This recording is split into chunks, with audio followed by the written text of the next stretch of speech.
Good morning.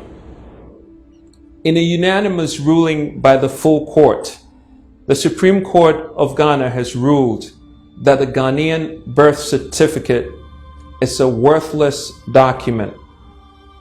Is the certificate the culprit, or is it the failed system that generates the certificate?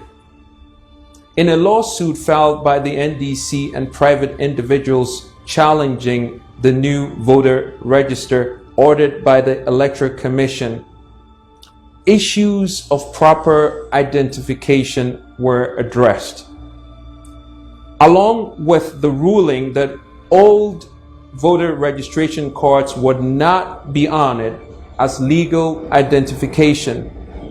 The Supreme Court reiterated that the official Ghanaian birth certificate was not sufficient proof of citizenship. Really?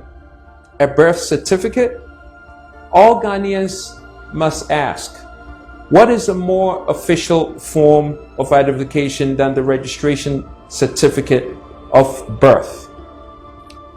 Forms of identification for the new voter register that has been ordered by the EC that are acceptable include a passport or driver's license.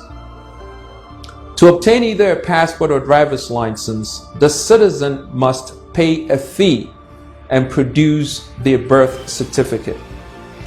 A birth certificate is the underlying document that proves a person's identity and citizenship when obtaining a passport or driver's license.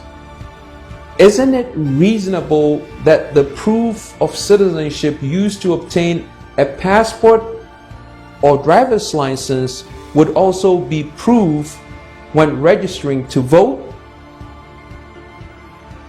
For Ghanaians to obtain either a driver's license or a passport requires not only time but also money to pay the fees.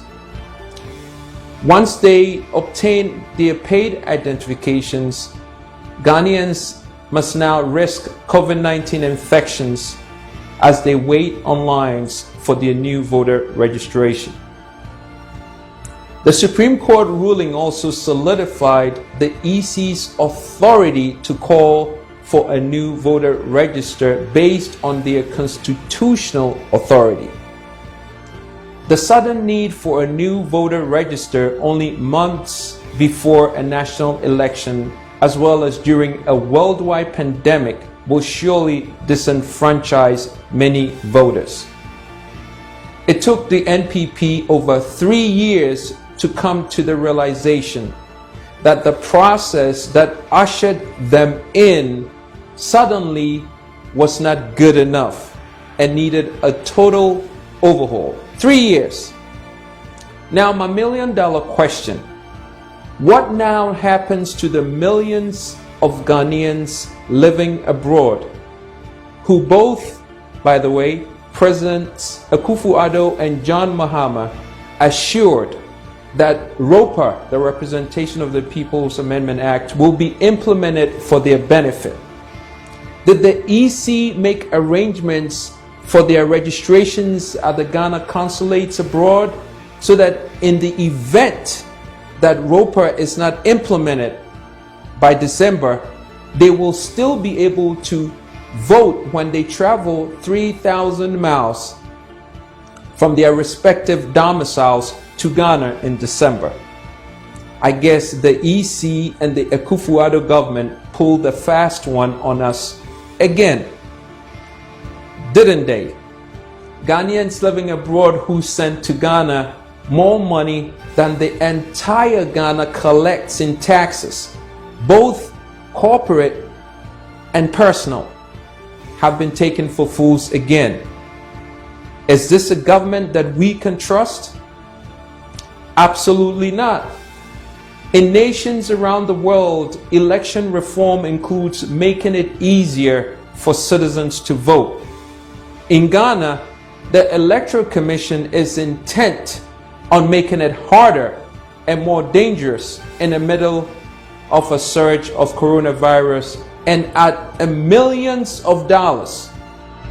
when over 800,000 of our unemployed graduates wonder when industries will be built to give them jobs. This is an example of why throughout my campaign as an independent candidate for president, I have called for a total reform of the government.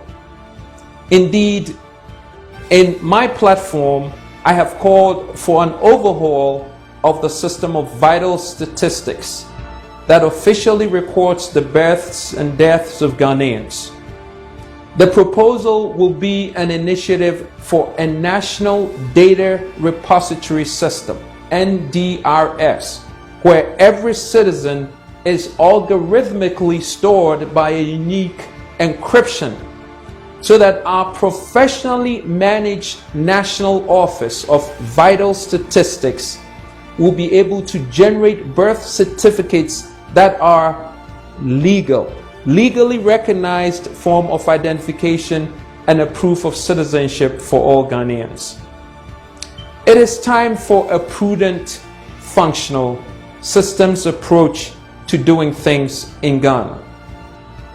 It is time for a science-based, data-driven, human-centered paradigm in leadership in Ghana.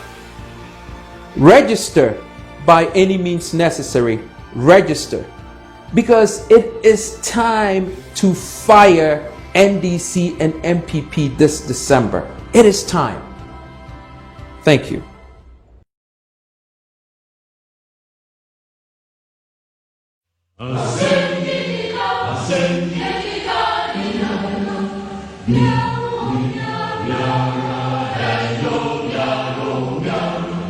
It's